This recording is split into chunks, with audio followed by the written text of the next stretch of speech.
Hello friends, welcome back to another video of this channel. This video is gonna be little different video than the usual video.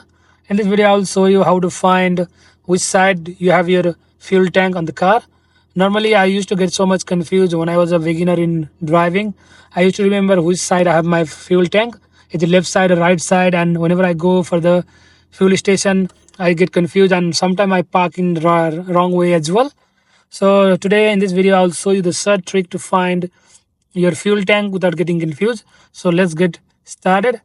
And so if you see in the dashboard of the car, every car has one sign that is fuel tank, and next to fuel tank there is your arrow. So here is a fuel tank, and next to it there is an arrow, and my arrow is on the left side. That means my fuel tank on my car is on the left side. So now you can check your car and then find the arrow which side it is. So based on the side, you will find on the left side or right side your fuel tank is.